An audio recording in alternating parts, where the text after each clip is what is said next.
I knew something was wrong before command said a word. Not because of what we saw, because of what we didn't. No satellite feed, no drone support, no real-time tracking. For a controlled military exercise, that doesn't happen. And that was the first sign this wasn't a normal operation. We were deployed just before sunrise. 8 of us, standard combat engineering unit, all experienced, all cleared for classified operations. They gave us coordinates, a time window, and a simple objective. Enter the zone. Locate the system. Disable it. No additional details. No technical briefing. That alone didn't make sense. If you're sending a team to disable something, they need to know what they're dealing with. We didn't. The terrain was completely open, flat desert. No structures, no cover. Visibility should have been perfect, but it wasn't. Our long-range optics kept losing focus at distance. Not from sand or heat distortion, something else. At first, we assumed equipment malfunction. That assumption didn't last long. About 40 minutes in, we picked up the first anomaly. Movement. Roughly 200 meters out. One of my men, Torres, called it in. We all turned. Nothing there. No heat signature. No visual confirmation. Just empty terrain. We checked the scanners. That's when things stopped making sense. There was something there, but it wasn't stable. The signal was shifting, like it couldn't hold a fixed position. Every few seconds, it appeared somewhere else. Same distance, different angle. No consistent movement pattern. At that point, command finally responded. Short message. Continue the operation. No clarification. No acknowledgement of what we were seeing. Just continue. We advanced. Slow. Controlled. Weapons ready. The signal stayed ahead of us. Always just out of range. Not retreating. Not approaching. Maintaining distance. Like it was. Pacing us. That's when we lost the first man. No sound. No warning. 1 second he was there. Next second he wasn't. No struggle. No trace. Just a gap in formation where he used to be. We locked the perimeter immediately. Checked comms. No response from him. No emergency signal. Nothing. Like he had never been there. That's when the second anomaly hit. The system adapted. The signal we were tracking split into two, then three, each one moving independently, all at the same distance from us. This wasn't equipment failure. This wasn't interference. Whatever we were tracking was reacting to us. I requested immediate extraction. Command denied it. No hesitation. No discussion.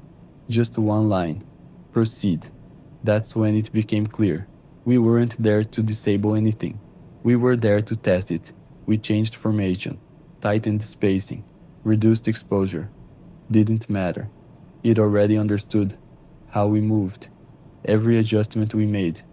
It compensated, faster than anything I've seen. Then it got closer. For the first time, it broke pattern. Closed the distance in seconds. No transition, no acceleration. Just there, right at the edge of visual range. One of the men opened fire. Standard reaction. Didn't hit anything, because there was nothing to hit.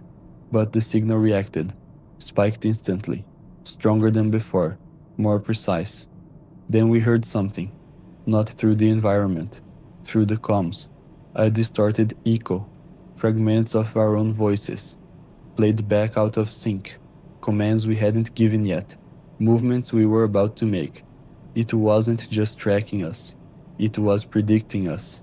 That's when we broke. Not training. Not protocol. Instinct. We tried to fall back. Didn't work. The signals surrounded us. All sides. Same distance. Perfect positioning. We never saw the system. Not directly. Only the effect it had. By the time extraction was approved, it was already over. 3 of us left. Out of 8. No debrief. No explanation. Just silence. Official report listed it as a failed exercise. Equipment malfunction, communication breakdown. That's not what happened. We were sent into that desert to interact with something.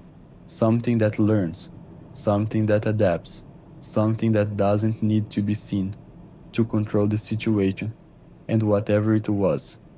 I don't think we were testing it. I think it was testing us. Then whatever we found out there didn't stay in the desert. I kept thinking about that, trying to find a logical explanation, something grounded, something I could report if I had to. But nothing fit, because nothing we experienced behaved like a system. Systems fail, systems glitch, systems repeat errors. This didn't. It improved. Every step, every reaction, every decision we made out there was absorbed, not recorded, understood. That's a different level of control. And control like that doesn't stay isolated. A few nights ago, I ran into someone from another unit. Didn't know him, didn't recognize the insignia, but he recognized me, not by name, by behavior. He said something strange. "You were in the desert test, right?" I didn't answer, didn't confirm anything, but he smiled, like he already knew. Then he said something else. "Did it hesitate with you too?" That's when I felt it.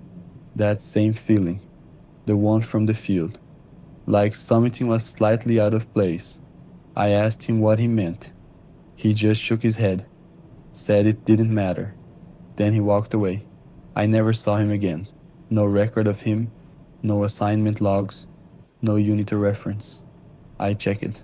Nothing. That's when it became clear. We weren't the only ones. There were others. Other teams, other deployments, other tests, same objective, different variables. And if that's true, then this has been running longer than we think. Far longer. Which means what we experienced wasn't a first test. It was a continuation, refinement, iteration. And that changes everything. Because if something is being refined, it's being improved toward a goal. And whatever that goal is, it hasn't been reached yet. I started watching people more carefully after that. Not just in operations. Everywhere. Cafeteria, briefings, transit, looking for patterns. And I found them. Small things. Too small for anyone else to notice. But consistent. People adjusting position at the same time. People turning before something happens. People reacting before information is given. Not always, but enough. Enough to know it wasn't random. And once you see it, you can't unsee it. Because then, you start asking the wrong question. Not what is it doing, but who is it doing it through? That's when I stopped trusting proximity. Stopped assuming that the people around me were acting independently. Not because they were compromised, but because I didn't know if independence is still applied. And that thought doesn't go away. It changes how you move, how you speak, how you decide, because every action becomes a possibility. Every decision becomes data. And if something is still collecting that data, then the test never ended. It just changed the environment, from the desert to us.